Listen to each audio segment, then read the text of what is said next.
What's going on, everybody? This is Chris Classic dropping a car vlog. Hope you guys are having a wonderful day. If nobody tells you that God loves you, Christ loves you, and I love you as well.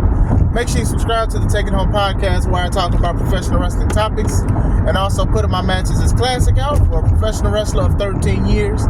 Make sure you also subscribe to C3 Ultimate Wrestling. That is me and my wife's professional wrestling company that we are gladly will be taking back August 30th at the third show of the year, the 11th hour, back at Dyer, Indiana, Harold's private venue. Tickets are on sale on event right now.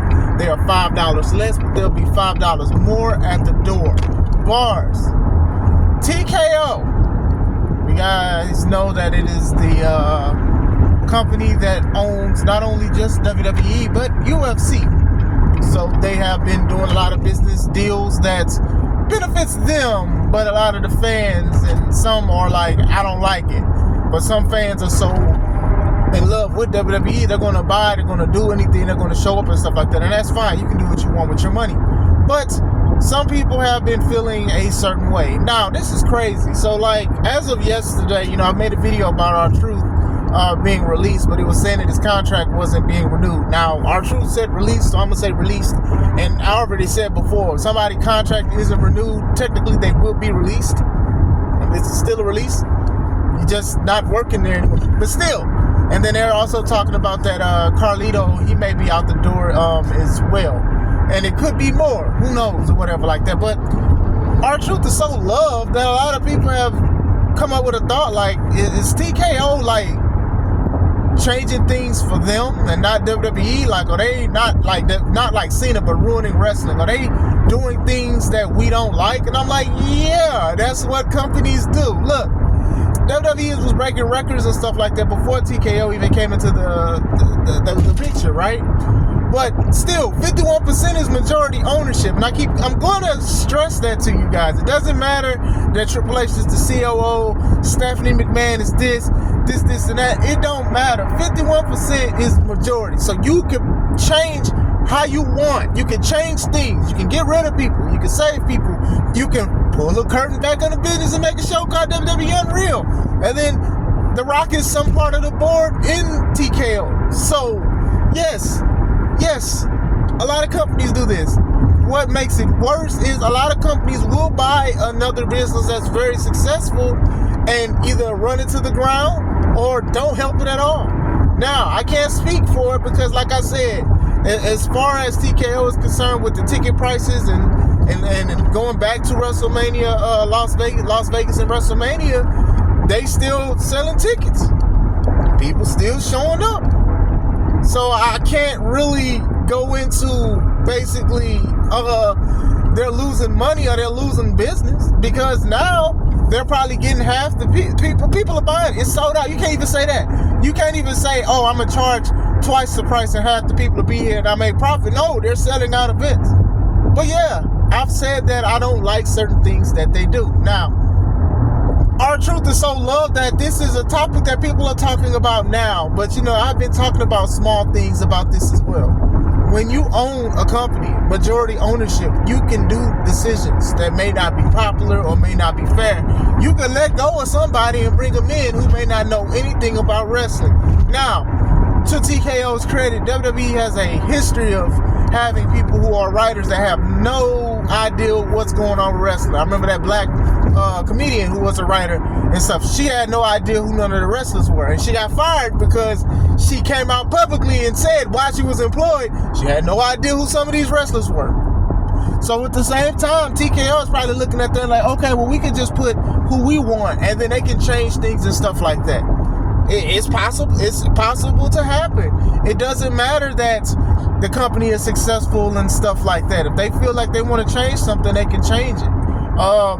The releases, right? We're used to seeing releases after WrestleMania. And technically it's still after WrestleMania, but it's like basically into the new season of wrestling. So we're not seeing that, but this is contract extensions. Everybody's contract doesn't end. It doesn't start at the same time neither, right? So outside of the rumor mills and stuff like that, it does suck that, R-Truth was released or how it was. But like I said, we don't know so much. And maybe he'll speak about it or maybe he don't. He don't owe us that. He really don't. Thank you, R-Truth. That's how I say it. about certain things, but still, it's their company. So how they want to run it is how they're going to run it. I mean, we're looking at stuff like, I remember, was it Monday?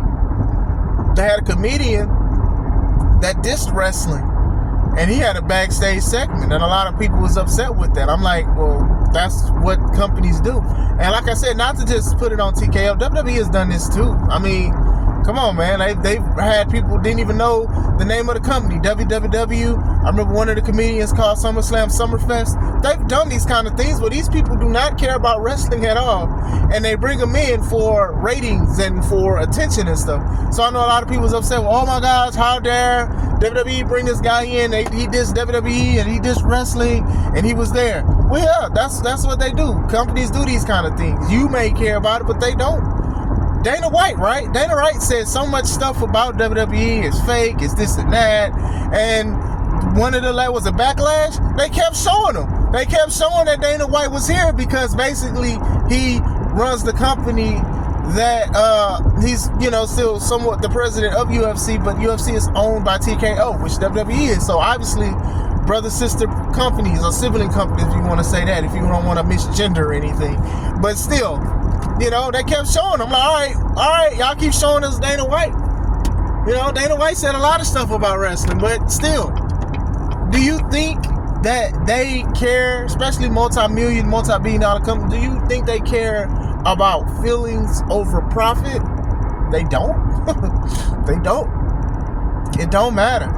It don't matter to them as long as they're making money and stuff like that. Obviously, as long as they're making money and they're making a profit, I don't think they really care about it. Now, they could listen to the fans and say, okay, well, maybe this will work and stuff like that, like the Jey Uso and stuff like that. But at the same time, if they're saying, okay, hey, WrestleMania tickets was $300, now let's up them up to $1,000, and if people are paying for it, they're going to go with that model because they're going to try to make a profit.